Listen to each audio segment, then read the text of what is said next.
Buenos días, vicepresidenta primera del Gobierno, ministra de Asuntos Económicos y Transformación Digital, Nadia Calviño. Buenos días, José María Álvarez Payete, presidente ejecutivo de Telefónica. Y buenos días, Pepe Álvarez, secretario general de la Unión General de Trabajadoras y Trabajadores.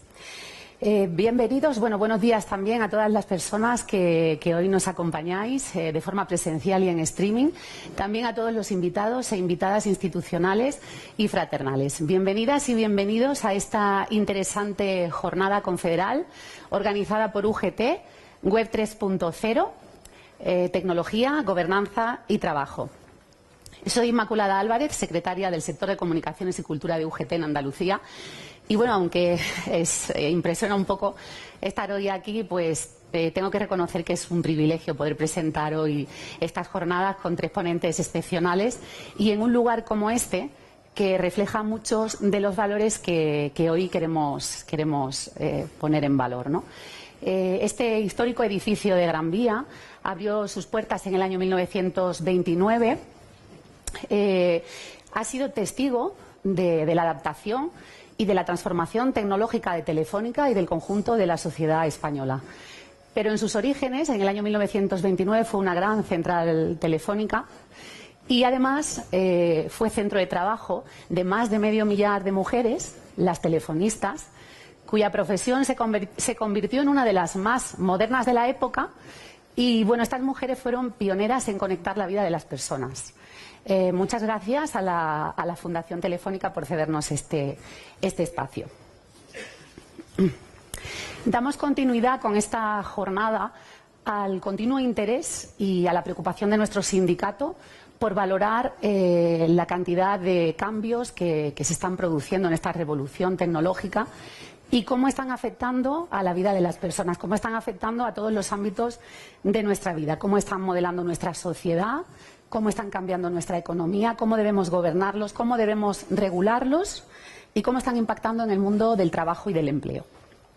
Si hasta la fecha hemos asistido a vertiginosos cambios ocasionados por la digitalización, como es la aparición de Internet, la telefonía móvil, la nube, el Internet de las cosas, la automatización de las tareas, pues a corto plazo nos vamos a encontrar con una evolución, la Web 3.0 o Web 3, la tercera generación de servicios de Internet que estará descentralizada y que tendrá una clara protagonista, la inteligencia artificial, capaz de analizar y de gestionar datos, además con técnicas avanzadas de aprendizaje automático.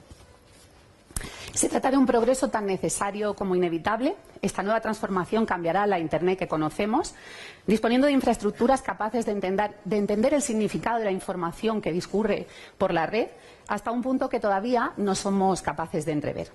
Si aún teníamos muchos retos por resolver, como es el debate cómo se financian las infraestructuras, el cierre de la brecha digital o la contribución justa, esta nueva revolución planteará extraordinarias oportunidades e importantes retos, pero también nuevos desafíos que es necesario analizar y que merecen un debate como el que hoy queremos tener aquí.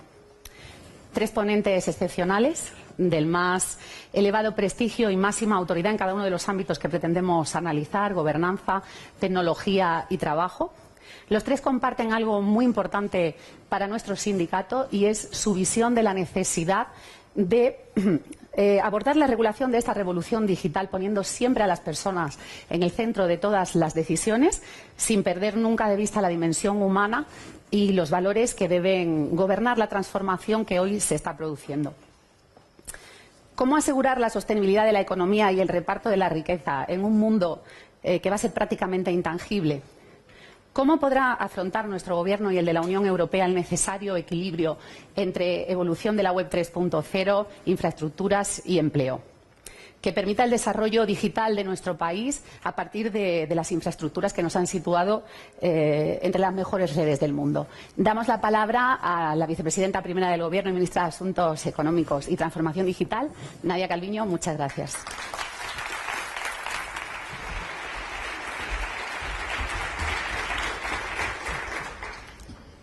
Muy buenos días.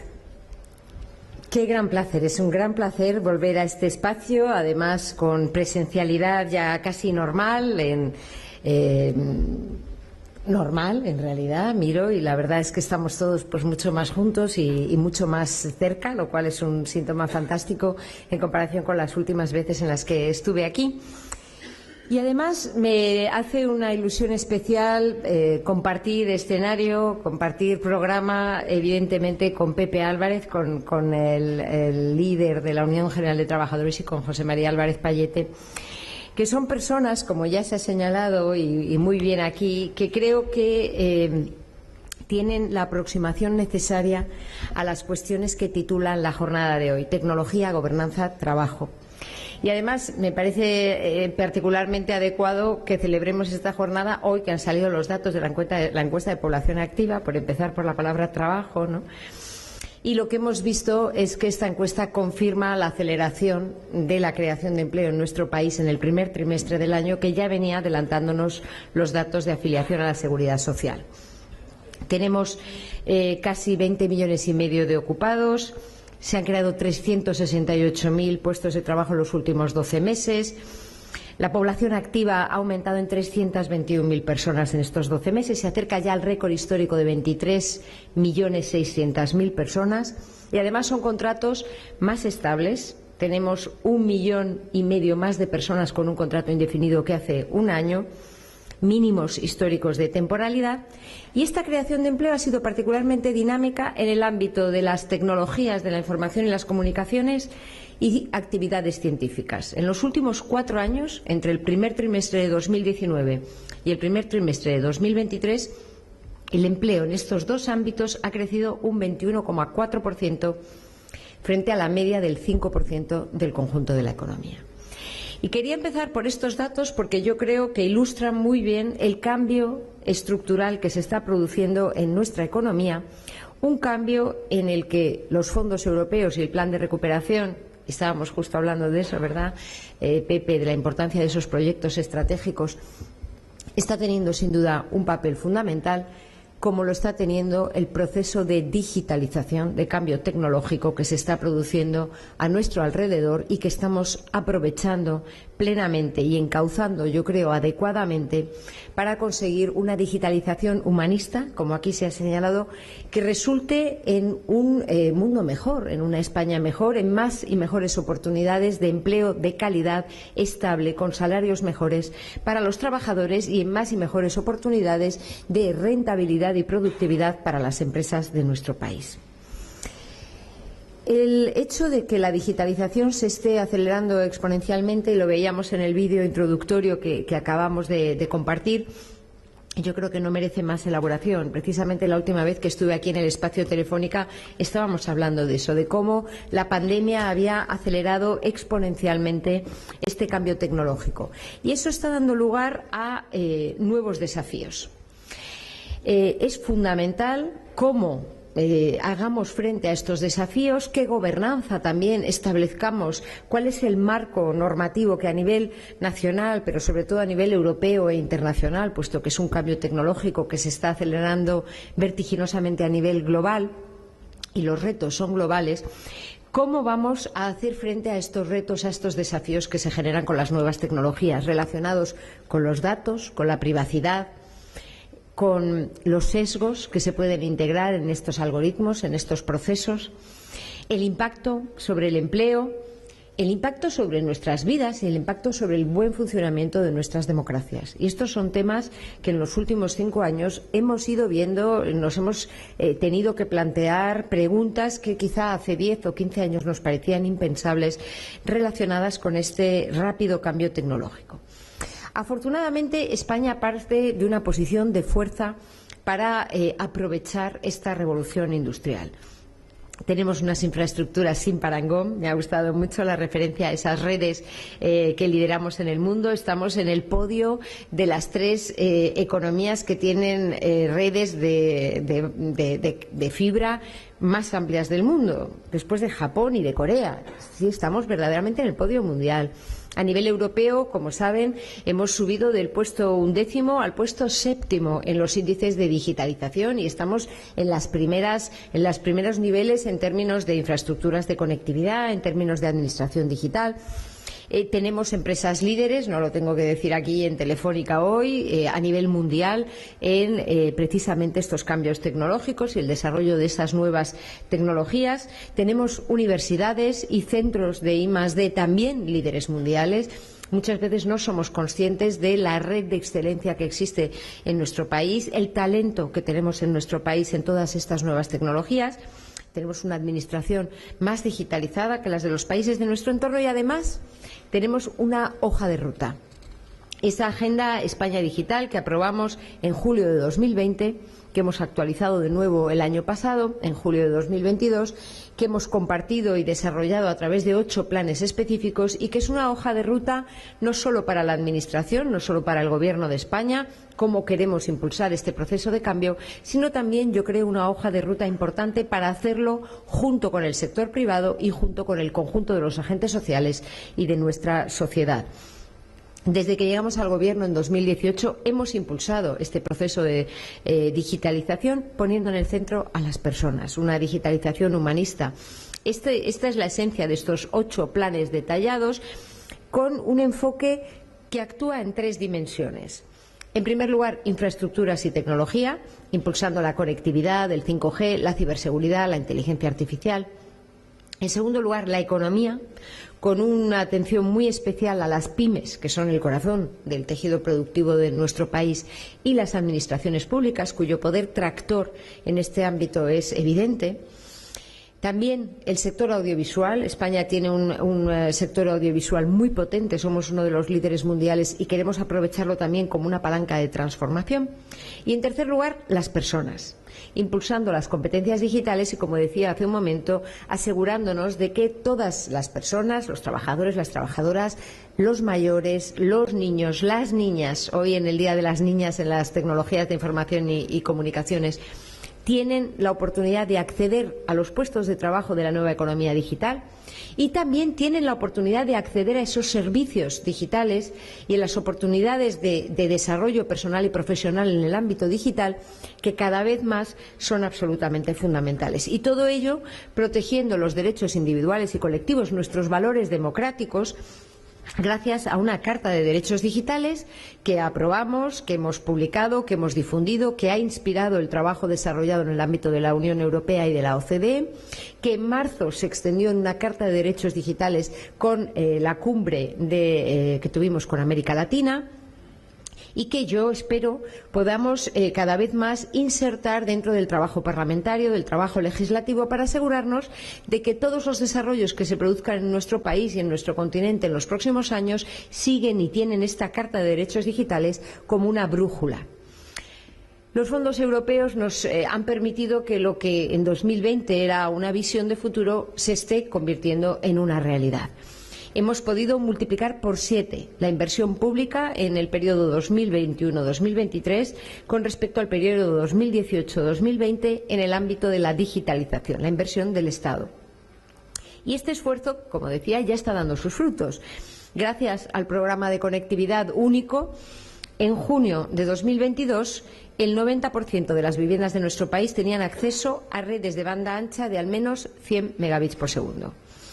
El 72% en las zonas rurales. De hecho, hemos doblado desde 2018 la conectividad de alta velocidad y hemos reducido a la mitad la brecha entre el ámbito rural y el ámbito urbano. Este año, gracias al programa que vamos a lanzar de conectividad por satélite, vamos a poder llevar también la alta velocidad a las zonas rurales, las zonas remotas, las zonas en más riesgo de despoblación. Es decir, que la conectividad verdaderamente va a seguir siendo una marca de la casa, si me permiten, una marca país, y uno de los aspectos que sin duda explican la fuerte atracción de inversiones que se está produciendo en este momento en España. Estamos desplegando el 5G, siendo uno de los países líderes en Europa en esta nueva tecnología. Estamos también liderando el despliegue de la digitalización en el ámbito de la Administración, como he mencionado. En el ámbito de la inteligencia artificial hemos puesto en marcha con estos fondos europeos inversiones de 50 millones de euros en 5 consorcios para misiones de I+D, en el ámbito de la salud, en el ámbito de la energía, misiones, es decir, un objetivo de país para que los proyectos de I+D se orienten justamente a ese bien general, a ese interés general. Y además estamos financiando con 105 millones de euros 220 proyectos para la integración de la inteligencia artificial en las cadenas de valor económicas. Hemos lanzado 16 cátedras Universidad de Empresa en este ámbito y el programa RETEC para hacer redes con las comunidades autónomas de desarrollo de programas, entre otros, de inteligencia artificial. Estamos poniendo en marcha proyectos absolutamente pioneros como Quantum Spain, la red de computación cuántica, la primera red de computación cuántica del sur de Europa, liderada por el Centro Nacional de Supercomputación de Barcelona, el programa Spain Neurotech, aquí en Madrid, para hacer uno de los primeros centros mundiales de neurotecnologías. Hemos llegado a acuerdos con centros de investigación en inteligencia artificial internacionales para que se establezcan en España, como Adialab en Granada, el TEC de Monterrey en Oviedo, y habrá más. Estamos trabajando en más acuerdos en este ámbito. Hemos sido el primer país de Europa en poner en marcha una agencia de supervisión de algoritmos en A Coruña, el primero en lanzar un sandbox regulatorio para experimentar la nueva regulación de inteligencia artificial europea sobre el terreno, utilizando la colaboración con las empresas privadas, y la semana pasada inaugurábamos en Sevilla el Centro Europeo de Transformación Algorítmica. En el centro es un centro de la Comisión Europea que es un embrión justamente de esa supervisión algorítmica en el ámbito europeo. En el ámbito de la ciberseguridad hemos subido a la cuarta posición mundial. INCIBE, el Instituto Nacional de Ciberseguridad, que como saben está en León, ha consolidado la mayor iniciativa mundial de compra pública innovadora con un programa de 224 millones de euros para compra pública precomercial en el ámbito de la ciberseguridad. Es decir, que en el primer pilar, el de las infraestructuras y la tecnología, ya estamos viendo los resultados de una hoja de ruta que se ha visto impulsada gracias a los fondos europeos Next Generation.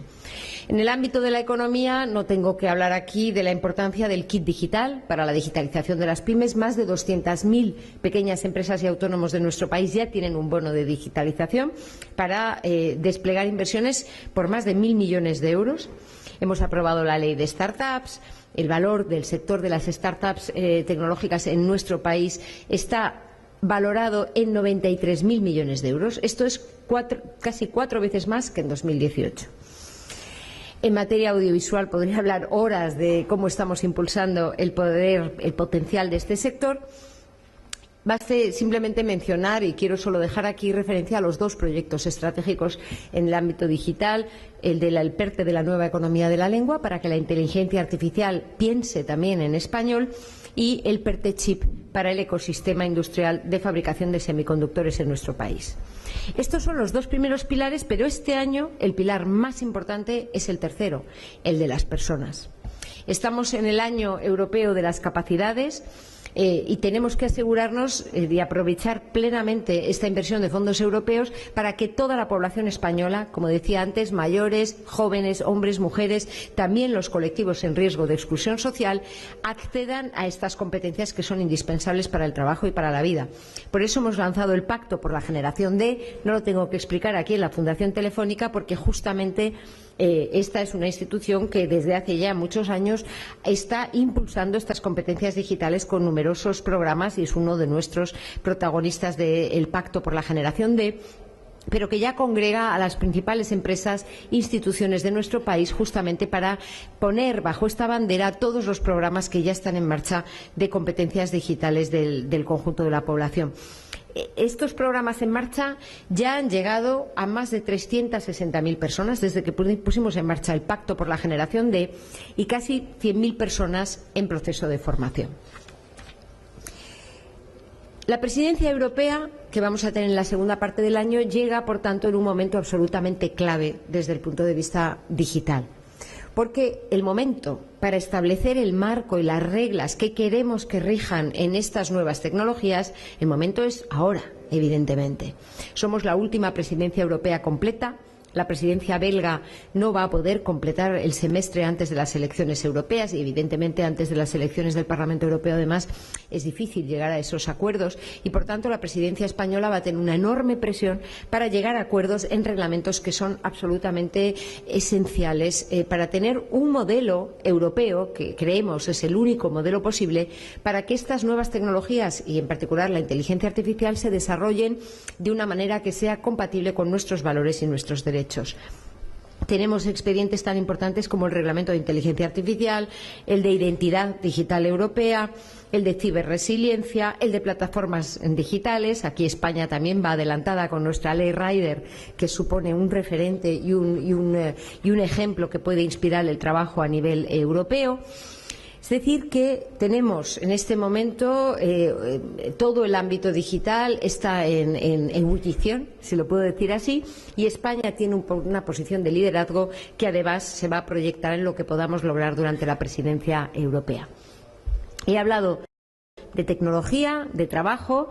Quiero una mención a la gobernanza, porque quiero, además, explícitamente reconocer aquí la labor de los agentes sociales de nuestro país. Gracias al diálogo social, gracias a un programa también de acción que ha tenido en esta interacción constante con el sector privado una de sus claves y una de sus señas de identidad, yo creo, pero gracias a la colaboración de las pequeñas y grandes empresas de nuestro país, gracias a los líderes empresariales y las asociaciones sectoriales, a los expertos que contribuyen a diseñar y a desarrollar todos estos programas dentro de los distintos foros de debate y de intercambio que tenemos, gracias a los sindicatos de nuestro país. Gracias a ellos hemos podido desplegar este programa sin precedentes de reformas y de inversiones. Hemos podido culminar reformas tan importantes como la Ley de Telecomunicaciones, la audiovisual, la de ciberseguridad 5G, la Ley de Startups, que ya he mencionado. Y gracias a ellos estamos ahora trabajando en un pacto por la recualificación y la formación de los trabajadores, que creo es una de las prioridades que tenemos que tener en este momento. Aprovechar este año para, entre todos, identificar aquellas carencias y dar las oportunidades a todos los trabajadores, ya estén ocupados o parados, a todos los jóvenes, para acceder a estos puestos de trabajo, tener las competencias necesarias para recualificarse, adaptarse en el sector en el que estén trabajando y para que estemos hablando del trabajo del futuro, del empleo del futuro, en lugar de hablar del futuro del empleo, que era la preocupación que teníamos hace 5 años, cuando estábamos viendo que todas estas nuevas tecnologías llegaban y no sabíamos qué impacto podía tener sobre nuestra realidad y, sobre todo, sobre los puestos de trabajo, sobre nuestro mercado de trabajo. Ahora, 5 años más tarde, y viendo el dinamismo que tiene la creación de empleo en estos nuevos sectores, y cómo esto nos está permitiendo tener trabajos de más calidad y con salarios más altos, yo creo que la orientación tiene que ser justamente la de asegurarnos de que todas las personas de nuestro país, y muy especialmente las mujeres y muy especialmente los colectivos que tienen un riesgo de exclusión, pueden acceder a estos empleos del futuro. Y para eso el diálogo social y la colaboración leal con las otras instituciones es absolutamente fundamental. Termino ya. Un poco resumiendo lo que quería yo compartir con todos ustedes hoy, y estamos en un momento de cambio, un momento de tensiones geopolíticas, geoeconómicas, geofinancieras, geotecnológicas, evidentemente. Los cambios tan profundos generan incertidumbre. En este entorno es más importante que nunca tener un plan y seguirlo, ¿no? Y sobre todo cuando vemos que ese plan nos está dando ya resultados positivos. Es decir, que tenemos que afrontar los retos con determinación, con responsabilidad, trabajando juntos, escuchando a aquellos que se ven más afectados, pero tenemos también, sobre todo, que aprovechar las oportunidades. Y para ello tenemos que asegurarnos de que estas nuevas tecnologías disruptivas, yo he hablado mucho de la inteligencia artificial, el título de la sesión es Web 3.0, estas tecnologías disruptivas que son el futuro y cada vez más el presente, contribuyen al bien común, que contribuyen a unir y a mejorar la vida de las personas, que crean más y mejores puestos de trabajo y que refuerzan la democracia y nuestros valores fundamentales. Yo creo que está en nuestras manos esta oportunidad extraordinaria de construir un país mejor para el presente y para el futuro, y creo que gracias a los fondos europeos y a la colaboración público-privada y el trabajo que estamos haciendo con los agentes sociales, creo que aquí y ahora lo estamos haciendo realidad. Les dejo con esta idea y les deseo todo lo mejor en la jornada. No voy a poder quedarme mucho tiempo, pero seguro que va a ser muy productiva y va a ayudarnos a seguir avanzando en la buena dirección. Muchas gracias.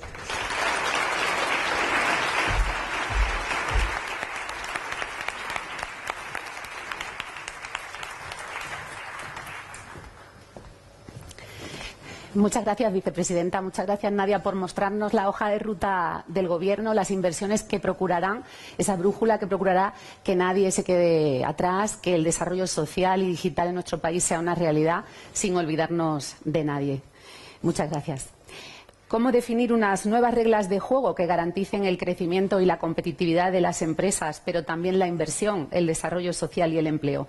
¿Cómo podrá ayudarnos la iniciativa Open Gateway a crear un nuevo ecosistema digital más justo y más equilibrado? Continuando con nuestra agenda, damos paso a la intervención de José María Álvarez Pallete, presidente ejecutivo de Telefónica. Muchas gracias.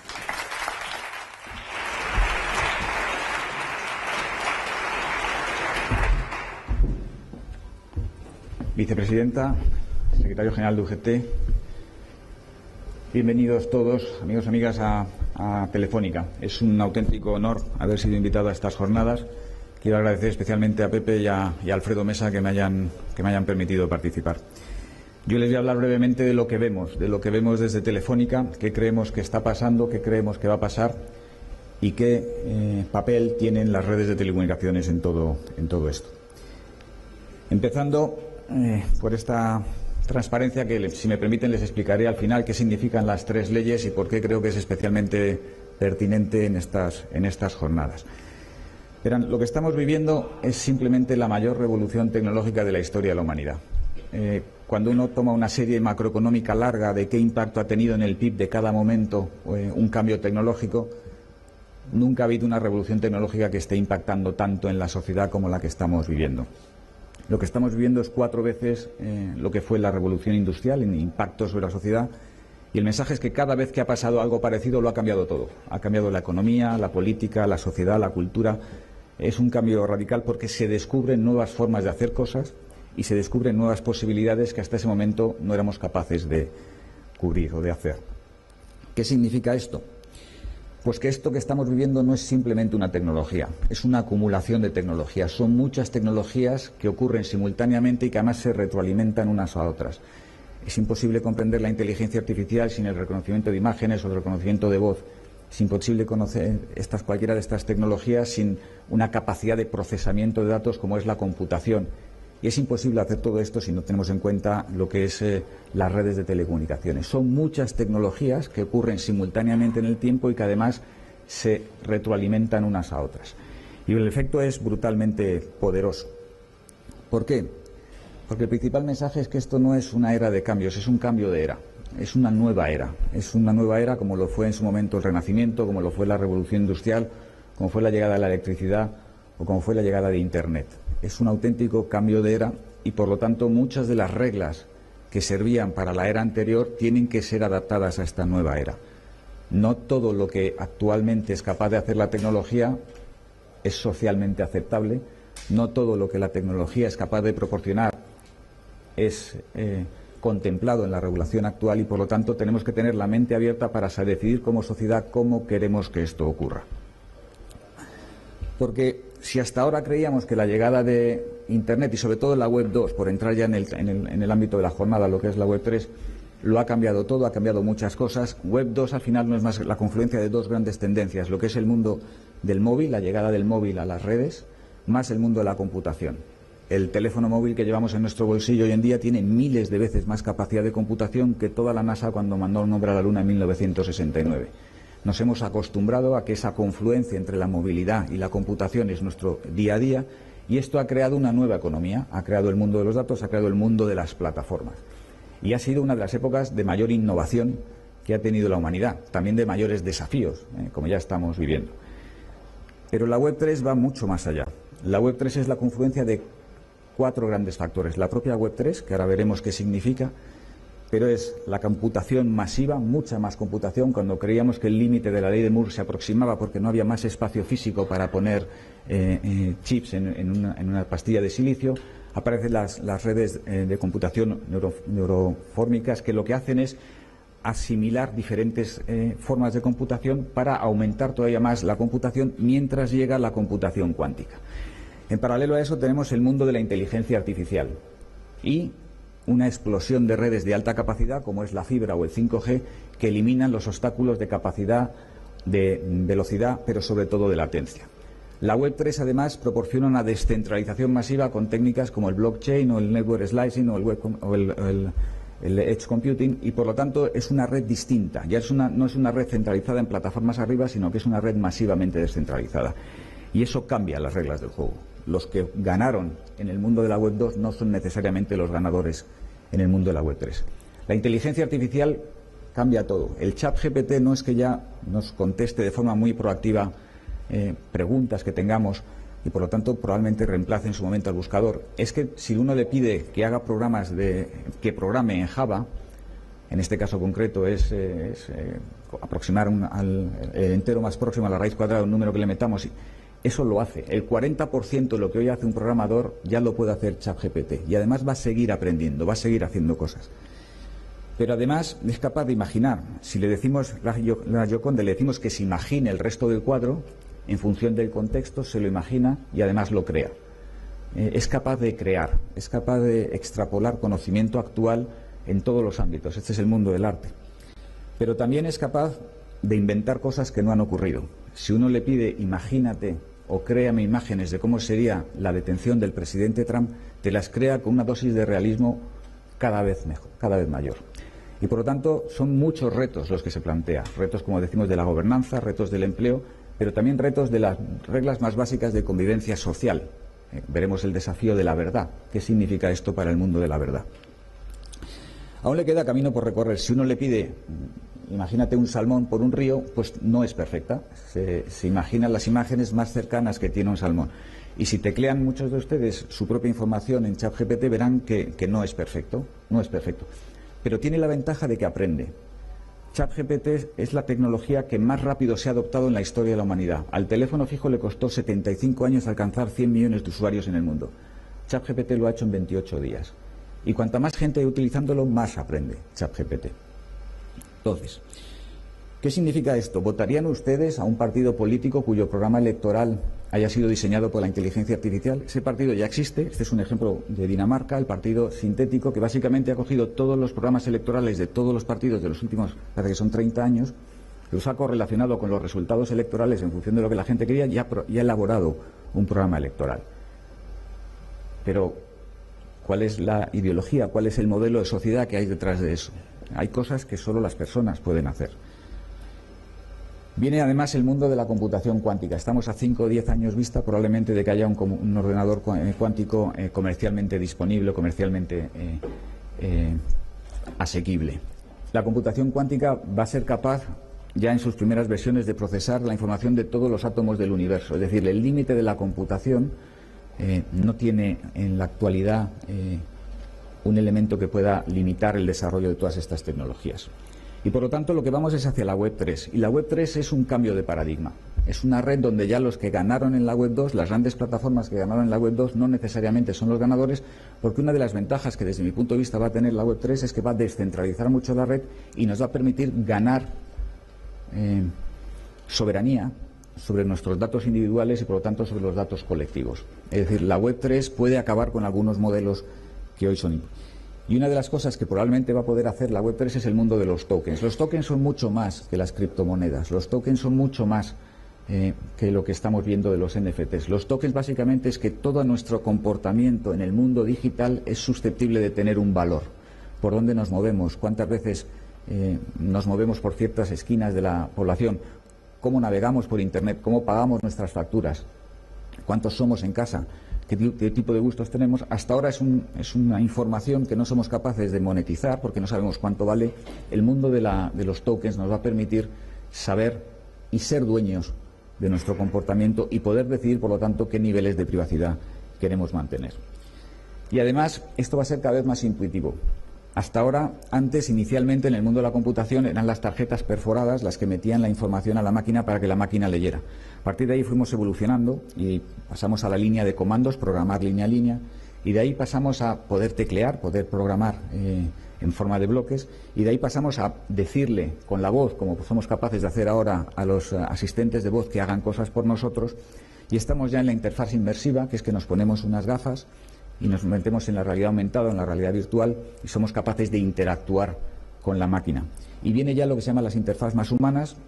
Hay una vía de desarrollo que ya es bastante madura en el mundo, que es los interfaces sensoriales. Es decir, se considera que pensamos muchas más cosas de las que somos capaces de hablar, es decir, la voz es un mecanismo, un algoritmo de compresión imperfecto, y por lo tanto conectar nuestro cerebro a la máquina nos permitirá volcar en la máquina todas las ideas que tenemos y no solo las que nos da tiempo a teclear o a hablar. Eso que parece ciencia ficción ya está bastante avanzado y por lo menos estamos a 5 o 10 años vista también de tener interfaces neuronales, es decir, poder que la máquina esté conectada a lo que estamos pensando. Y esto lo que hace es que hay entornos que son indistinguibles de la realidad. El mundo de la realidad que vivimos, la realidad analógica y el mundo de la realidad digital se están fusionando. Nos pasa con los libros, nos pasa con la música, nos va a pasar cada vez más con las experiencias. Yo no sé si será la realidad virtual o la realidad aumentada, una mezcla de ambas, pero la capacidad que va a tener la tecnología de mezclar, de hacer prácticamente indistinguible el mundo real del mundo digital, cada vez es más potente. Y por eso los dispositivos son cada vez más sencillos de usar. Las gafas de realidad virtual son todavía un poco aparatosas, pero cada vez son más potentes. Lo que son las gafas de realidad aumentada, y ya se están testando lentillas. Yo las he tenido en mis manos en Estados Unidos, lentillas donde con la pupila mueves, son microordenadores que te pones en el ojo. Yo no me atreví a ponérmelos directamente en el ojo, fue con un soporte, porque todavía te aumentan la temperatura del ojo en 1,5 grados, pero mueves con la pupila el menú y por lo tanto tú vas viendo una realidad sobre la realidad que ves realmente, ¿no?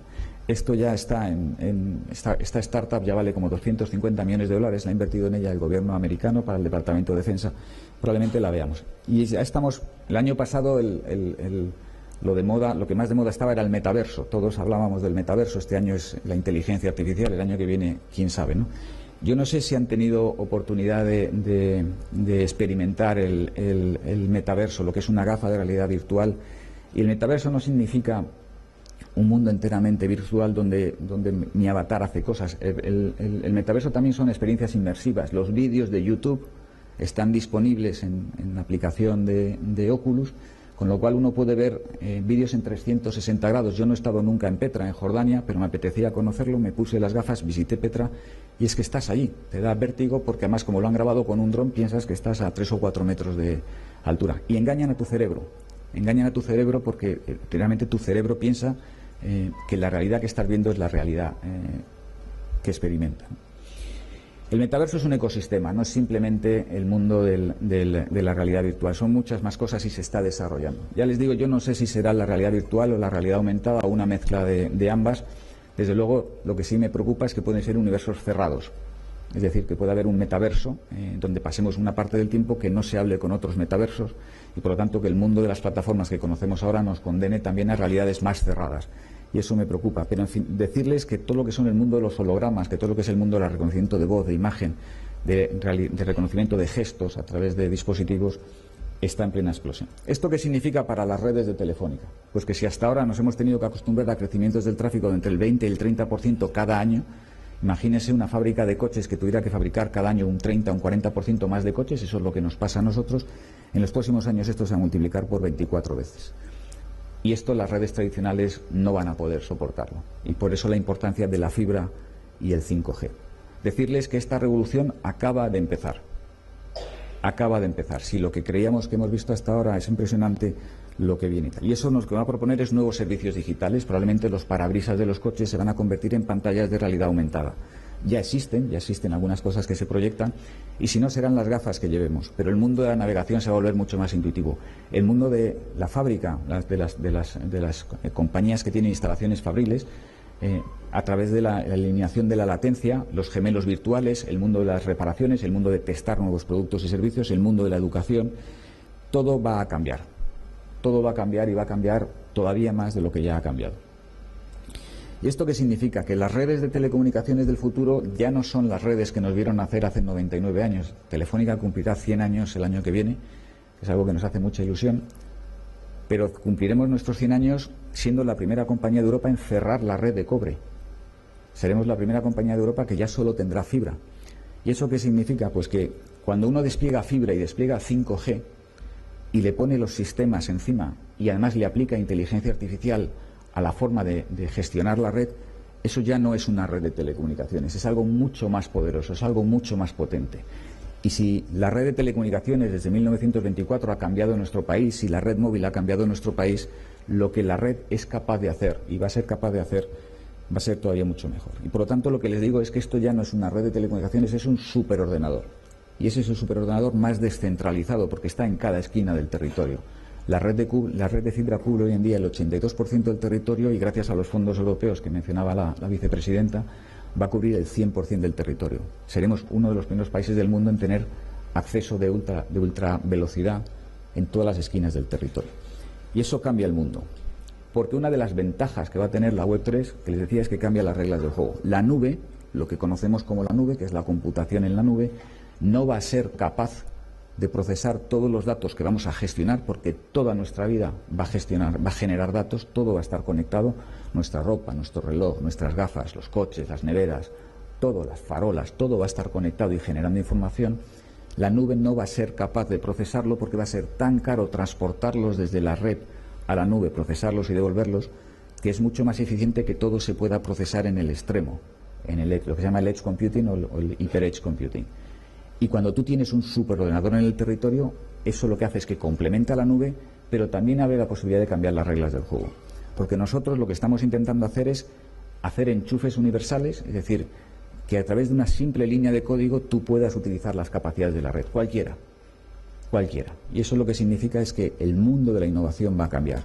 Y esta es la primera revolución tecnológica que encuentra a nuestro país en posición de vanguardia. Lo que estamos viviendo es como si en el mundo de la revolución industrial el 82% del territorio español estuviera cubierto por ferrocarriles con una máquina de vapor en cada casa, no en cada empresa, en cada casa. Esto es lo que llamamos el mundo de la computación en la Tierra. Siempre habrá computación en la nube, pero se está creando el mundo de la computación en la Tierra. Y eso tiene muchas ventajas porque devuelve la soberanía al territorio. Devuelve la soberanía al individuo, pero también devuelve la soberanía al individuo. Y eso lo que nos va a exigir es poder servir de puente entre nuestros clientes y los desarrolladores de productos y servicios de una forma muy sencilla, sin que tenga que haber integración caso por caso o compañía de telecomunicaciones por compañía de telecomunicaciones.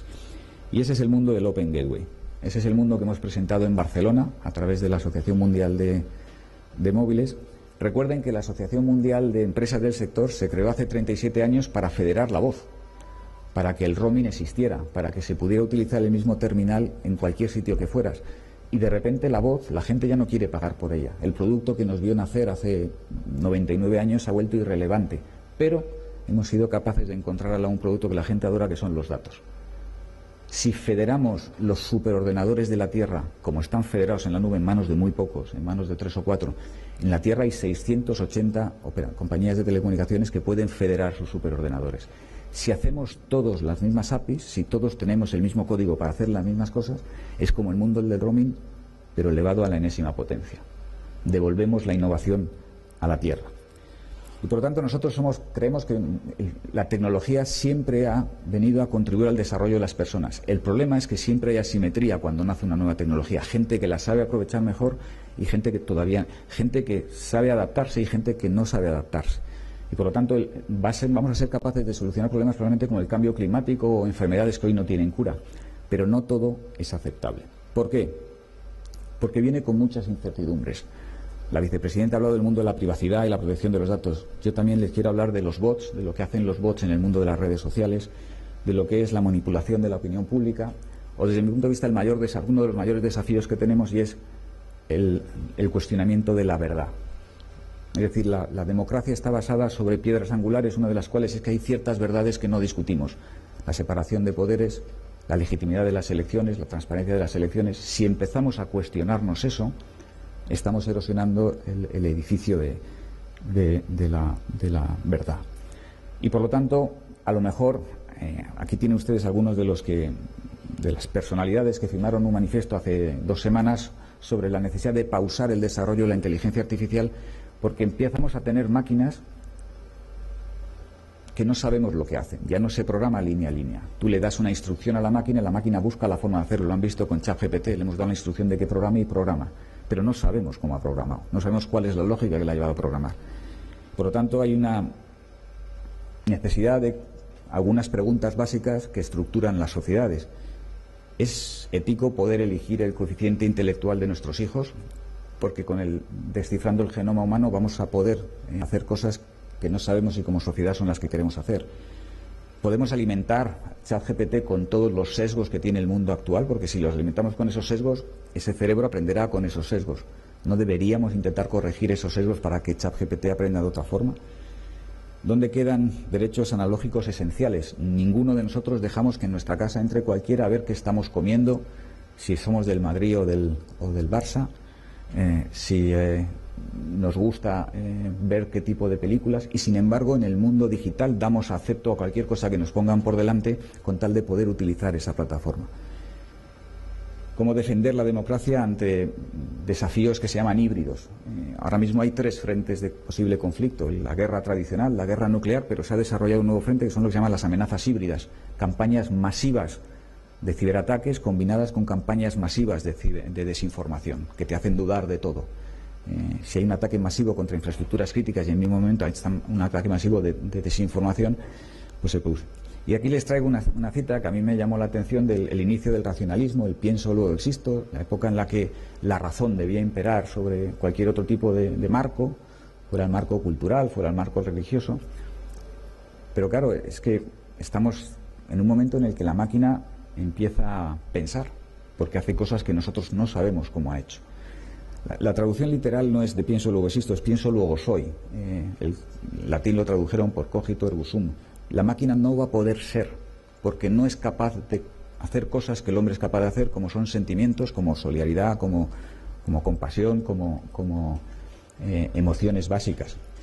Y por lo tanto no podemos ignorar que hay retos que la máquina no va a ser capaz de hacer. No podemos delegar en la máquina cualquier cosa.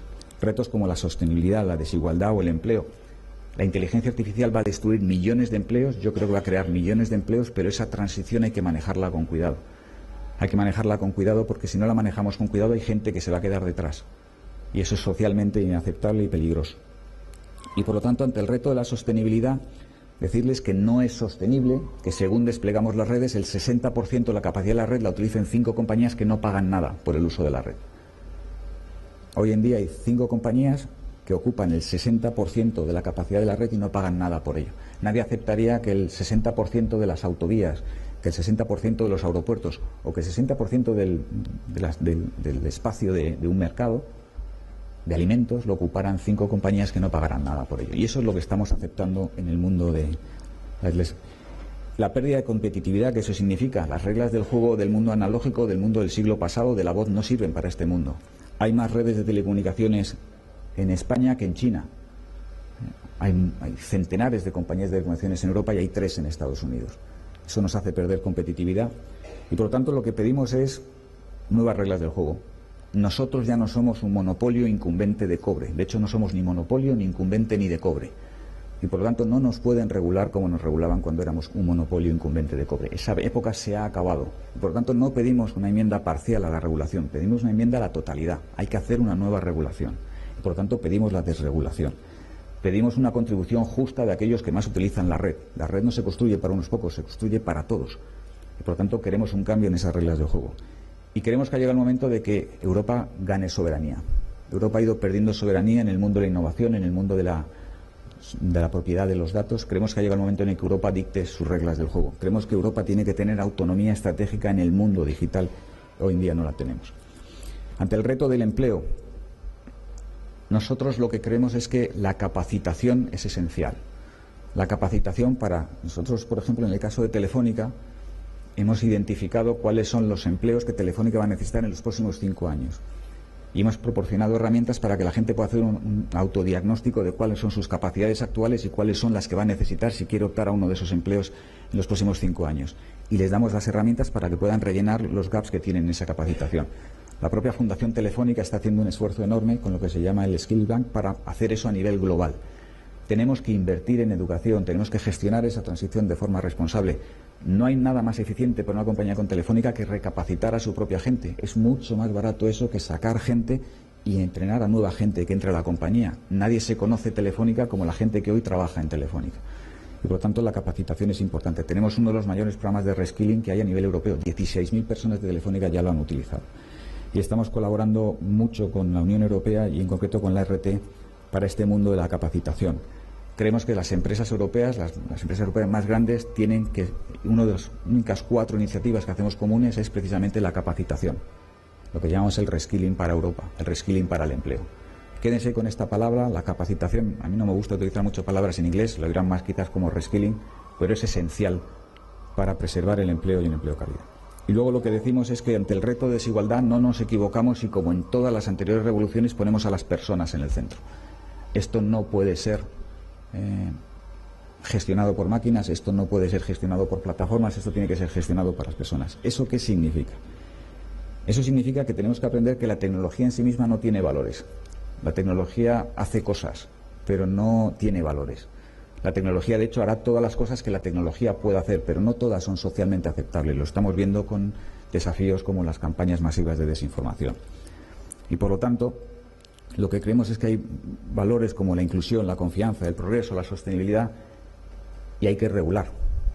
Tenemos que decidir cómo queremos que esto pase. Y las reglas probablemente no van a ser las mismas en todas partes, porque Europa tiene una forma de ver el mundo, otras zonas del mundo tienen otras formas de ver la vida. Pero Europa siempre fue cuna de valores. Y en este debate, que yo creo que Europa tiene que liderar a nivel mundial, España está especialmente posicionada porque tiene, esto lo digo hasta en las primeras comuniones, tiene más fibra en España que en la suma de Alemania, Reino Unido e Italia juntas. Esta revolución tecnológica a nosotros nos pilla en situación de vanguardia. Las reglas no son las del siglo pasado, son nuevas reglas, hay que escribirlas, algunas valdrán, otras no, pero tenemos que decidir cuáles son los derechos y deberes esenciales de personas y máquinas en este nuevo mundo. Por acabar, ¿cuáles son las 3 leyes? Las 3 leyes las dictó Isaac Asimov hace ya casi 70 años, a principios de los 50. Él preveyó un mundo de robots, un mundo donde las máquinas, y habla de robots, esto lo pueden aplicar, si sustituyen robot por inteligencia artificial vale igualmente, ¿no? Las 3 leyes al final son muy esenciales, ¿no? Ninguna máquina o robot hará daño a un ser humano, ni por inacción permitirá que un ser humano sufra daño. La segunda ley es un robot, una máquina debe cumplir las órdenes dadas por los seres humanos, a excepción de aquellas que entren en conflicto con la primera ley. Y la tercera es, una máquina o un robot debe proteger su propia existencia en la medida en que esta protección no entre en conflicto con la primera o con la segunda ley. A lo mejor, no sé si son estas o son otras, pero hay que empezar por lo más sencillo. De verdad que es un honor estar aquí con todos. Muchísimas gracias.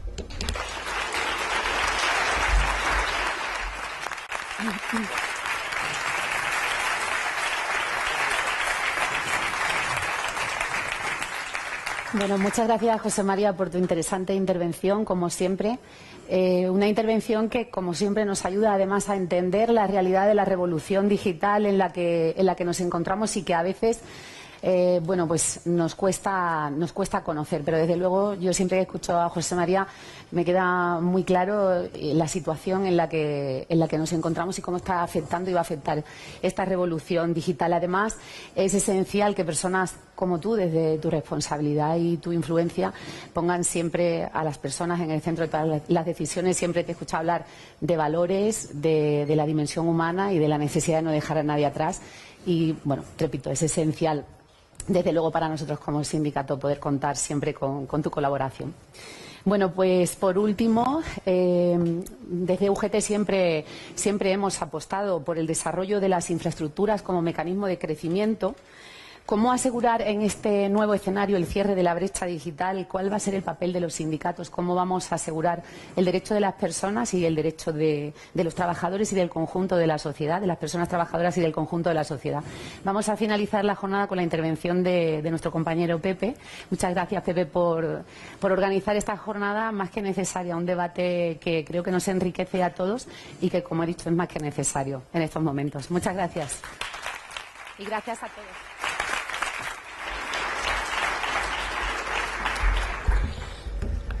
Buenos días. presidente, compañeros y compañeras, Alfredo, quiero en primer lugar agradeceros el trabajo para organizar estas jornadas, a los compañeros del sector de las telecomunicaciones, especialmente a Alfredo, que lleva mucho tiempo trabajando en estos temas, que es una persona que de manera permanente en el sindicato nos ayuda a estar al día, a tener que debatir en relación con cuestiones que son fundamentales, pero que también es verdad que si no fuera porque son fundamentales nadie nos pide que hablemos de ellas. Porque en realidad seguramente que a muchos les gustaría construir esta nueva era que decía el presidente de Telefónica sin contar con nosotros. Por eso yo os quiero agradecer al sector y especialmente a los compañeros y a las compañeras de Telefónica este trabajo permanente que a lo largo del tiempo lleváis realizando en el sindicato. La verdad es que después de la intervención de la vicepresidenta, pero sobre todo de la intervención del presidente de Telefónica, estaba ahí sentado y estaba pensando qué pequeñito te vas quedando y qué difícil es intervenir en unas jornadas de estas características. Me vais, por tanto, a permitir que rebaje seguramente el tono de las intervenciones, sobre todo la del presidente de Telefónica, y que lo pueda situar más desde una perspectiva del sindicato. Pero yo, en todo caso, a José María Álvarez Payete le quiero agradecer. De verdad creo que es un lujo para España tener un presidente de una compañía como Telefónica como tú. Y te lo quiero agradecer porque cada vez que he tenido la oportunidad de escucharte, ya sea en reuniones con muy poca gente o en reuniones colectivas, que tengamos un presidente de una compañía, de la compañía de telefonía más importante de nuestro país, que tenga esa capacidad de humanizar los cambios que están ahí, que estamos viviendo cada día, que durante esta intervención se van a producir unos cuantos más. A mí me parece que realmente es un lujo y por tanto te lo quiero agradecer, y se lo quiero agradecer también sobre todo a Telefónica, ¿no?, que es una empresa privada, pero que en todo caso creo que mantiene algunas de las cuestiones fundamentales de estos 100 años que tanto la han unido al destino tecnológico, ahora al destino digital de nuestro país. Mirad, como sindicato, llegados a este punto, podríamos hacer dos cosas. Una, lo que se hizo en la primera revolución industrial, que es la que se compara, que yo creo que tampoco hay ninguna posibilidad de comparación. Creo que lo que estamos viviendo sobrepasa las dimensiones de la primera revolución industrial de manera absolutamente brutal. Yo no la viví, pero por lo que he leído tengo esa percepción. Entonces, ¿qué hicieron las organizaciones sindicales? Cargarse las máquinas.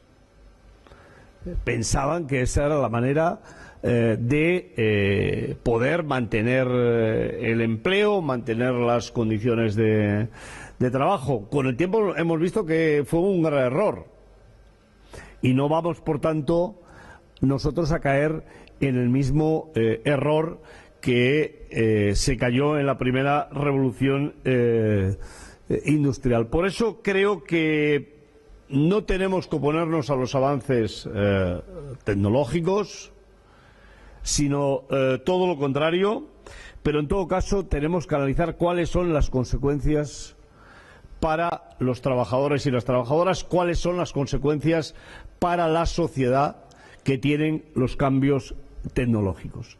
Y creo sinceramente que ese es el elemento fundamental de trabajo que tenemos que desarrollar en el sindicato, con una aportación extraordinariamente positiva, que seguro que no tenía en la primera revolución industrial, que es que nosotros estamos en el alma de esa transformación. Nosotros formamos parte de las élites que están diseñando ese futuro. Y eso nos permite que tengamos mucho más conocimiento, muchas más posibilidades de trabajar en la gobernanza de este proceso que estamos viviendo de manera brutal. Y que, como antes se decía, todavía lo vamos a vivir mucho más intensamente. Yo quiero decir que, efectivamente, en España la pandemia nos ha traído muchísimas desgracias, pero hay que reconocer que el Gobierno de España, el presidente Sánchez, ha tenido la gran capacidad de convencer a los europeos que había que poner recursos para salir de la pandemia. Ahora ya visto con una cierta perspectiva, los alemanes dicen, a ver, ¿para qué hemos puesto los recursos? Para que España se actualice digitalmente, para que haga la reconversión de el auto, pero lo que es verdad es que los fondos están, y desde el punto de vista tecnológico creo sinceramente que estos fondos nos ayuden seguramente a dar un salto que en España, si no, tardaríamos 5, 10 años en dar. Y por eso creo que esta es una gran oportunidad que tenemos como país de poder situarnos, seguramente, como pocas veces ha pasado en la historia de nuestro país, un paso por delante de los países de nuestro entorno, ¿no? Hay muchos directivos de empresas multinacionales que, cuando hablas con ellos, efectivamente te hacen ese reconocimiento de la capacidad digital que tiene España. Nosotros no la valoramos, pero hay muchas empresas que los altos directivos nos dicen: no sabéis el capital que tenéis.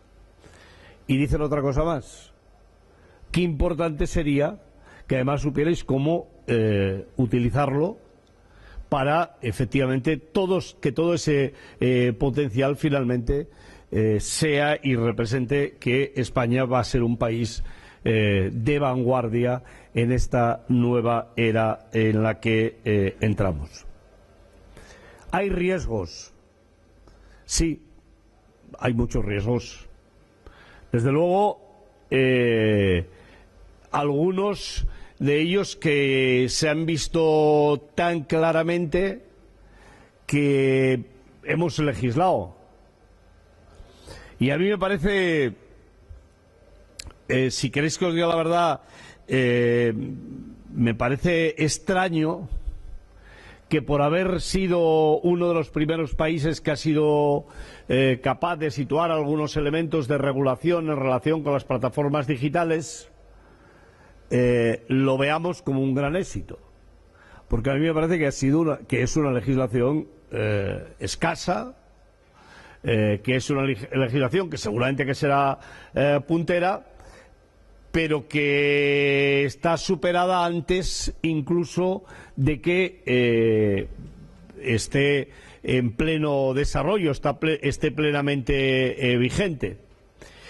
Y si todos los cambios legislativos nos van a generar tantas dificultades y tantos problemas para ponerlos en marcha como la ley de riders o la ley de plataformas digitales, os quiero decir que desde el punto de vista legislativo va a ser francamente difícil, complejo, por no decir imposible, que el legislador sea capaz de acercarse al ritmo de los cambios tecnológicos que se están produciendo en nuestro país. Y de eso creo que tenemos que coger plena conciencia los ciudadanos y las ciudadanas para que, como antes ha dicho, no nos sobrepase la tecnología a las personas y nos veamos con riesgos, efectivamente, de poder mantener las sociedades que, al fin y al cabo, la tecnología, que al fin y al cabo todos los cambios que se producen tienen que estar al servicio del hombre y para el hombre y la mujer, que no nos veamos sobrepasados. Estamos en unos momentos, efectivamente, de cambio, de brechas que nosotros queremos situar. La brecha digital es una realidad en nuestro país. Y alguien puede pensar que esto que digo es muy contradictorio con algunas cosas que se han dicho incluso aquí, porque que exista la brecha digital, que tengamos que trabajar intensamente para hacerla desaparecer, no es incompatible con que haya planes gubernamentales, que efectivamente los hay, de unas dimensiones muy importantes. Nosotros mismos el año pasado formamos, si no recuerdo mal, en torno a 26.000 personas, justamente de la mano de Telefónica, en relación con la utilización de las nuevas tecnologías, en relación con todo lo que tiene que ver con la digitalización. Pero eso no puede dejar de hacernos ver que efectivamente pues hay 4,2 millones de españoles y españolas que nunca han entrado en Internet, y que me parece que es un dato significativo. Creo sinceramente que no hay que perder la perspectiva de qué ocurre con las personas mayores y la banca. Es verdad que algunas cuestiones se han hecho, pero estamos muy lejos de que las personas mayores tengan acceso pleno a la banca online, y ahí creo que hay que hacer un trabajo que, además, seguramente que hay muchas personas no tan mayores que pensáis, o que incluso puedo incluirme, aunque ya esté en la parte alta, que pensamos que esto pasa y ya está, acabamos con esta generación y la próxima ya está enganchada. No, la brecha digital continuará, porque los que ahora podemos más o menos manejarlos, unos más y otros menos, en las nuevas tecnologías tendrán las mismas dificultades o similares dificultades, igual menos, pero en todo caso que tenemos nosotros en estos momentos, y por tanto eso hay que verlo desde esa perspectiva. Parece ser que efectivamente vamos a hacer un cambio brutal con el 5G en relación a la cobertura territorial, pero hoy todavía hay una brecha importante, depende de la zona del país en la que estés viviendo, y ese también es un elemento que no podemos olvidar, porque cubrir la España vaciada, ya no hablo solo de las posibilidades, yo creo que en parte muy exageradas, que se han ido situando en relación a qué representa el teletrabajo, la posibilidad de tener esta vida bucólica en un pueblo de Soria o de Teruel, en una mansión porque te has vendido tu piso de aquí y has ido allá y puedes tener casa con piscina y todo, y teletrabajar. Bueno, eso ya se ha visto que todo eso es bastante más complejo. No sé qué pasará, pero es bastante más complejo, porque el teletrabajo, que ha tenido esa salida absolutamente brutal como consecuencia de la pandemia, no es menos cierto que se va manteniendo, pero sobre todo se va manteniendo en aquellos sitios donde, como es el caso de Telefónica, hay un trabajo sindical detrás, como han hecho nuestra sección sindical, para que efectivamente pues eso se pueda mantener en el tiempo y se pueda mantener además con otra cuestión que es fundamental, que son las relaciones personales. Es imposible, por lo menos en la perspectiva en la que estamos, en las que vivimos, no sé qué es lo que ocurrirá en esta nueva era, no sé si el teletransporte evitará la presencia. Ahora uno ya no está dispuesto a decir que no a nada, porque efectivamente el no a nada no se sabe muy bien cómo acabará, ¿no? Pero en todo caso el papel del sindicato es esencial, y que tengamos organizaciones del sindicato, de la UGT, como nuestra organización en Telefónica, que nos ayuden a que el resto de las organizaciones del sindicato puedan tener un camino de cómo se puede trabajar en esas materias, para nosotros es fundamental. Y yo, Alfredo, te lo quiero agradecer a ti y a todos los compañeros que estáis haciendo ese magnífico trabajo en la empresa, porque no solo es muy importante para los compañeros y las compañeras de Telefónica, no solo es muy importante para el conjunto del sector, sino que es muy importante para el conjunto de la Confederación, que muchas veces a la hora de, desde nuestras secciones sindicales, tener que plantearse cómo regular esas cuestiones, pues francamente es difícil y complejo. Los algoritmos, esta palabra que tanto tiempo tardamos en entender y que tanto se ha utilizado, y que ahora supongo que más o menos todo el mundo empieza a saber de qué es de lo que estamos hablando en muy poco tiempo. Porque yo recuerdo cuando estábamos discutiendo la ley de Rider, la ley de plataformas, que el tema de los algoritmos pues era una cuestión que habría que explicar, y eso no ha sido hace 20 años, ni 10, ni 5, ha sido hace cuatro días para entendernos. Hoy creo que se empieza a ver cuál es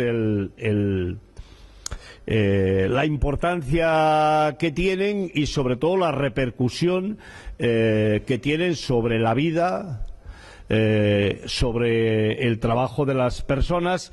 Y nosotros como sindicato creemos que tiene que haber un proceso de transparencia algorítmica para realmente poder tener conocimiento, y a partir de ese conocimiento poder defender los derechos de los trabajadores y de las trabajadoras, porque si no se va a hacer matemáticamente imposible que se pueda respetar los derechos humanos, la igualdad de oportunidades, y lo que es más importante, que las personas seamos personas libres y diversas.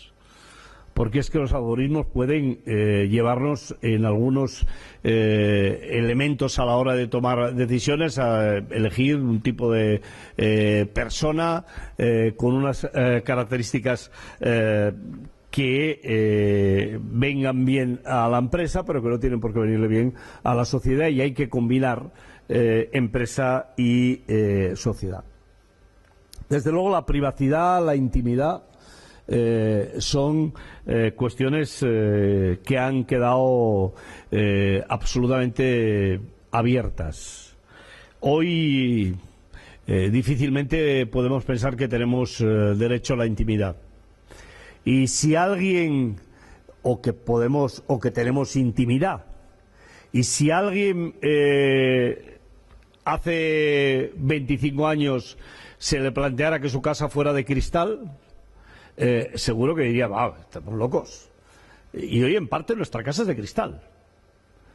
Hoy en parte estamos sujetos a un control incluso que va más allá de si nuestra casa fuera de cristal, porque hace 50 años la casa de cristal por lo menos no se oiría, no tendrías conocimiento de todo lo que está ocurriendo, y hoy tenemos conocimiento de todo lo que está ocurriendo, y por tanto desde ese punto de vista hay que trabajar y hay que legislar.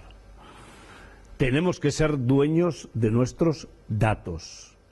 Tenemos que ser dueños de todas aquellas cuestiones que están favoreciendo de manera absolutamente avara y usurera estos gigantes que viven de eso, de que nos espían, de que nos espían en casa o cuando le das a la aplicación, ¿no? ¿Quién se pone a leer la cantidad de cosas que te explican para que digas sí o no?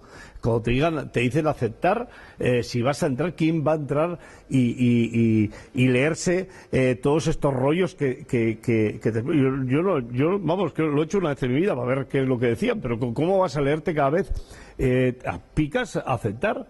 ¿Y por qué una cuestión de estas características con un aceptar va a tener que ser suficiente si es el caramelo que te ponen para poder acceder? Por eso creo sinceramente que esta es una materia de la que vamos a tener que hablar y que vamos a tener que trabajar.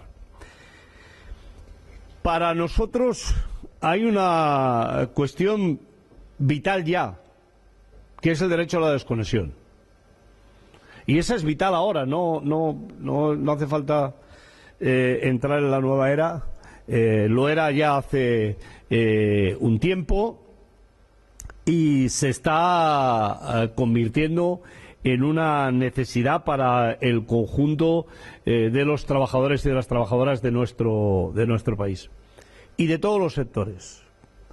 No solo de los más tecnológicamente más avanzados, cualquier sector, hoy en día cualquier trabajador, hay esta historia de que, bueno, sí, no te vas de trabajo pero quedas conectado.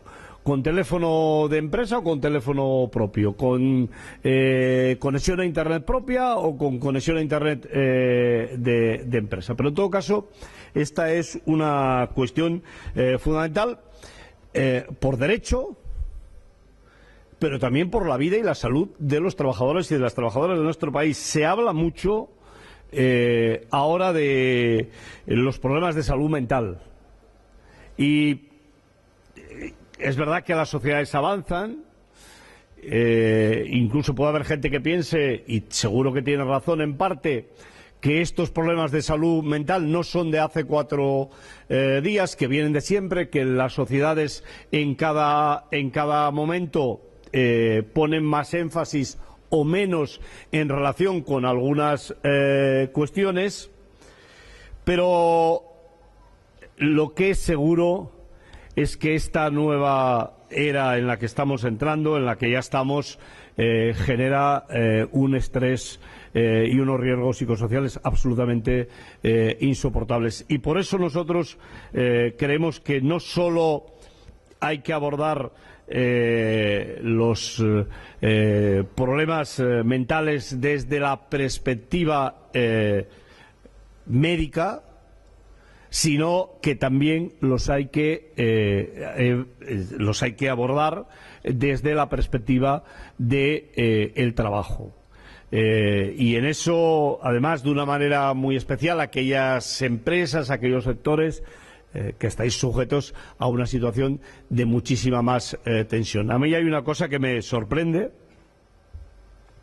muchísimo, que es cuántas horas trabajan las trabajadoras, que casi siempre son mujeres, hay hombres también, pero casi siempre son mujeres, de los call center. Un día de las visitas y tal, siempre en todos los sitios trabajan 7 horas. Y digo, ¿por qué 7 horas? ¿Por qué contrato a tiempo parcial? Pues es muy sencillo. Es porque las empresas, en ese afán de trabajar más y más y más productividad, dicen, bueno, como 8 no aguantan, porque es que en un call center 8 horas es muy difícil aguantar trabajando, vamos a hacer contratos a tiempo parcial de 7 horas y nos evitamos darles la hora de descanso que por lo menos deberían de tener durante su jornada de trabajo. Por eso creo que tenemos que avanzar en esa línea. Quiero decirle al presidente de Telefónica que desde la UGT compartimos plenamente la necesidad de una nueva regulación que acabe con esta situación que se ha convertido en lo contrario de lo que se quería. Es decir, las leyes antimonopolio se han convertido en leyes desreguladoras que afectan efectivamente a las empresas, que afectan a las empresas desde el punto de vista de la investigación, del desarrollo, seguramente de sus resultados corporativos también, pero que nos afectan especialmente a nosotros. Porque para encontrar una empresa de telecomunicaciones con condiciones de trabajo dignas, con jornadas de trabajo adecuadas, son procesos que nos cuestan mucho, que os voy a decir a los del sector, que lo conocéis perfectamente, y que finalmente cuando ya parece que has hecho la cima, te aparece otro abajo y tienes que volver a empezar. Porque realmente ahí es donde va una parte muy importante de esa especulación, de esos altísimos beneficios y de esas tarifas que siempre tenemos que pensar que en parte están sustentadas por la degradación de las relaciones laborales de los trabajadores y de las trabajadoras. Y en ese sentido nosotros vamos a trabajar porque somos plenamente conscientes que en esa regulación nos jugamos también el futuro del empleo, nos jugamos el futuro de empleo de calidad para los trabajadores y las trabajadoras de nuestro país. Mirar la digitalización, proceso en el que estamos, no hay absolutamente ninguna duda de que es el futuro, pero tampoco hay ninguna duda de que tenemos que ver cómo hacemos la transición desde el punto de vista del empleo. Yo no cuestiono que se cree empleo de futuro y que el saldo, si es que alguna vez podemos hacer saldo, porque estos cambios ahora ya son permanentes y por tanto hacer el saldo no es una cosa tan sencillita. En la primera revolución industrial era mucho más fácil que es hoy. Hoy esto es mucho más complejo, pero si es que hay saldo, que el saldo puede llegar a ser positivo. Pero mientras tanto hay una transición en la que se pierden empleos de manera constante, de manera permanente, y sobre todo se pierden empleos de calidad. Y en ese sentido, desde el sindicato queremos trabajar para que este proceso, que repito, no vamos a ponernos en contra, no vamos a destruir el ordenador, no vamos a cargarnos el robot, por decirlo de una manera inteligible, pero que en todo caso sí que vamos a intentar poner reglas para que este proceso sea un proceso más humano.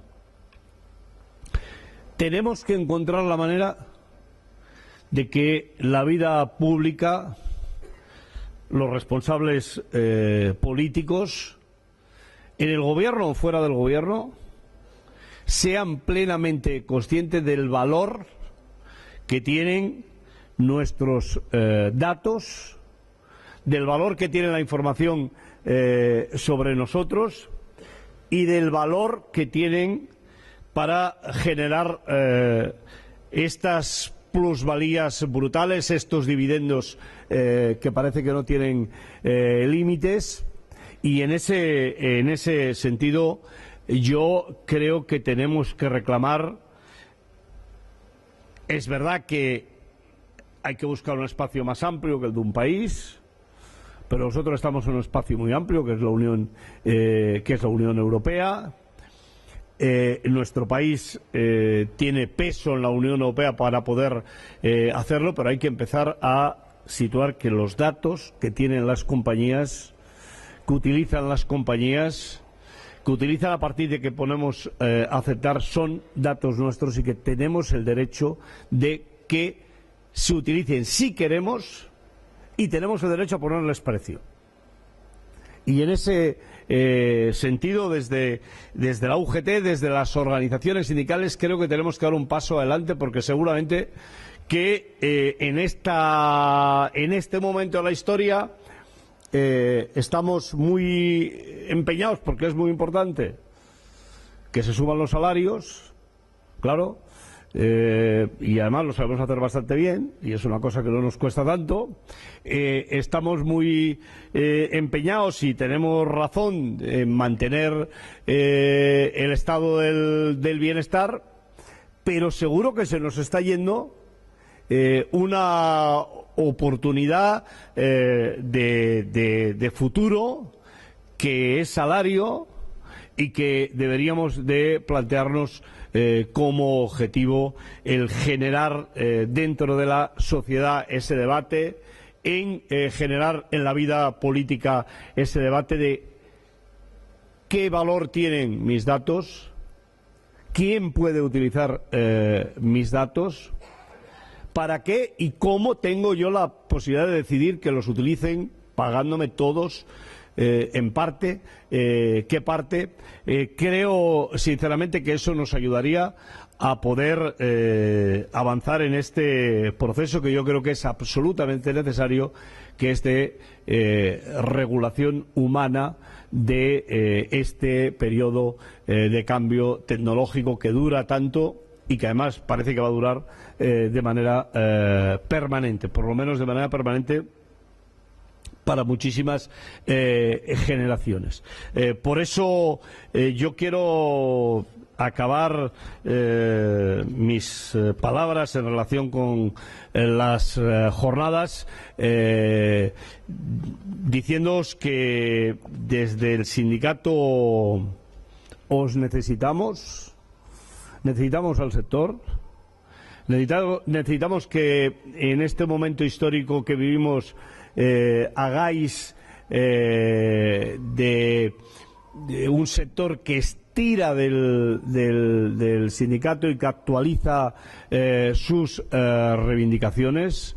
Necesitamos al sector para poder trabajar desde la perspectiva de la regulación. Lo he dicho antes, no se trata de parar nada, pero en todo caso se trata de que todo lo que se haga esté al servicio de la humanidad, esté al servicio de los ciudadanos y de las ciudadanas, y yo os lo quiero agradecer de verdad a los compañeros y a las compañeras, especialmente de Telefónica. Y quiero acabar, no puede ser de otra manera, estamos a 28 de abril, hoy es el Día de la Salud y la Seguridad de los trabajadores y de las trabajadoras.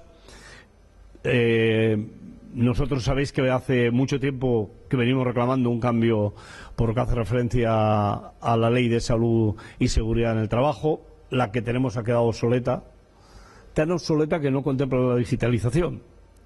Es decir, por tanto, todo esto de lo que hemos estado hablando necesitamos que se incorpore en una nueva legislación en nuestro país, que nos permita pues no solo atender que no atendemos demasiado bien, más bien con muchas dificultades, lo que serían, por decirlo de alguna manera, los problemas de salud y seguridad clásicos, sino que tenemos que entrar en este nuevo mundo que ya está aquí y que no tiene regulación.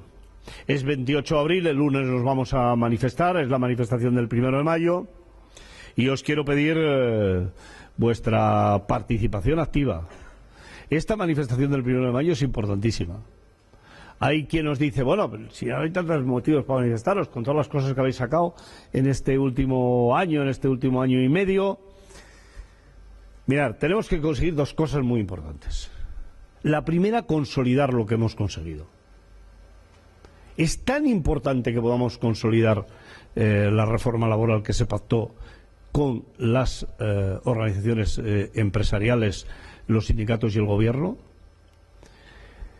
Tenemos que dar ese paso adelante porque ese paso representa decencia desde el punto de vista del trabajo, representa mejores condiciones no solo para los trabajadores y las trabajadoras que pasan de un contrato temporal a un contrato con carácter indefinido, o todo lo que tiene que ver con los ERTEs o con la negociación colectiva, sino, y de una manera muy especial, lo representa también para las empresas como la vuestra, para las empresas con estabilidad, porque cuanta más estabilidad, mejores condiciones de trabajo haya fuera de vuestra empresa, menos deseos o planteamientos va a haber de segregar partes de la actividad de las empresas. Por eso, la consolidación de este proceso de concertación, de estos acuerdos que hoy ya son realidades para miles, para millones de trabajadores y de trabajadoras, es tan importante. Tenemos que consolidar la reforma de las pensiones, que es otro elemento extraordinario. Estos días habéis visto que todo va cargado de memes, porque a mí se me ocurrió hacer una cosa que me apetecía mucho, que es ir a Francia a manifestarme con mis compañeros franceses en su lucha contra la reforma de las pensiones que, por desgracia, ya se ha aprobado en Francia, ¿no? Y aquí algunas personas desinformadas o algunas otras malintencionadas pues han dicho, ¿y este que vaya a Francia a manifestarse? Fíjate, aquí han firmado 67 años, en Francia firman 64 y se va a manifestar contra los 64 y no se manifiesta en España contra los 67. Es una simplificación tan grosera que no hay por dónde cogerla. En España, para jubilarse, necesitas 38 años de cotización y tienes la jubilación plena. Para jubilarte a los 67. Si a los 65 tienes 38 años y medio de cotización, te jubilas con la jubilación plena a los 65. Pero es que en Francia, para jubilarte, tienes que tener, con la pensión plena, tienes que tener 43 años cotizados a la seguridad social. Imaginaos si hay diferencia. Y esos mismos ignorantes, no se les ha ocurrido ver que en la legislación española te puedes jubilar a los 62. Es que en España te puedes jubilar a los 62. La cuestión es con qué parte de la pensión te jubilas, igual que en Francia. La cuestión es con qué parte de la jubilación te jubilas. A mí me hubiera gustado más que en este país hubiéramos hecho un debate que nos permita que aseguremos que esta reforma de las pensiones se va a quedar para siempre. Que este proyecto que hemos hecho hasta el año 2050, que garantiza que las próximas generaciones, los jóvenes, se van a poder jubilar, se va a quedar para siempre. Y por eso también este 1 de mayo tenemos que conseguir que se visualice que vamos a defender un acuerdo de pensiones que es de lo mejor que hay en Europa. Imaginaros que España los trabajadores y las trabajadoras españoles que nos jubilamos con en torno al 82% del último salario. Los franceses se jubilan con en torno al 70% del último salario, y yo creo que merece la pena que hagamos esta salida, que se visualice en las calles, que sepan los que yo creo que hacen toda esta campaña, porque en el fondo lo que quieren es dejarlo abierto por si algún día hay oportunidades de poder cambiarlo. Pues el 1 de mayo es una gran ocasión para poder hacerlo, para poder visualizarlo en la calle y para defender los acuerdos que yo creo que son tan trascendentales para los trabajadores y las trabajadoras de nuestro país, y también para pedir salarios, que es otra de las cuestiones fundamentales.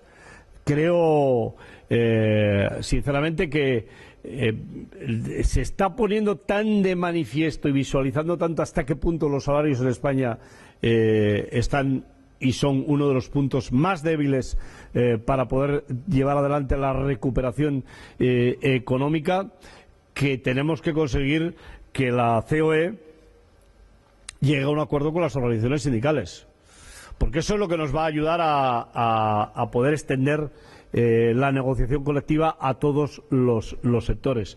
Creo que hablando de digitalización, hablando de telecomunicaciones, lo entenderéis muy fácilmente. Nosotros, con el magnífico equipo que tenemos en negociador en Telefónica, pues firmamos convenio. No necesita un acuerdo marco para firmar un convenio. Lo hacéis, y lo hacéis en buenas condiciones. Es posible que a veces hasta el acuerdo marco no os ayude demasiado. Pero las empresas que acaban de nacer, que acaban de aparecer, los nuevos sectores, las empresas donde no hay presencia de las organizaciones sindicales, necesitan ese marco de carácter general. Por eso es tan importante ese marco de carácter general. Y si hacemos un 1 de mayo con mucha fuerza, y yo creo que nos va a ayudar a que sea más fácil o se posibilite el que cerremos un acuerdo con la COE en estos primeros días del mes de mayo, porque si no, realmente iremos a una situación mucho más compleja, no solo para los trabajadores, sino creo para la economía de nuestro país, porque yo tengo la sensación de que en España llevamos tantos años con acuerdos y con paz social que no acabamos de valorar el peso y el valor que añade a nuestro sistema, a la economía de nuestro país, tanto para las empresas como para los trabajadores, el que se puede llegar a un acuerdo de estas características. Por eso, compañeros y compañeras, os pido apoyo y presencia en la manifestación del 1 de mayo. Muchísimas gracias por las jornadas, Alfredo. Muchísimas gracias a todos y a todas por acompañarnos. Y al presidente de Telefónica y a la vicepresidenta de una manera muy especial.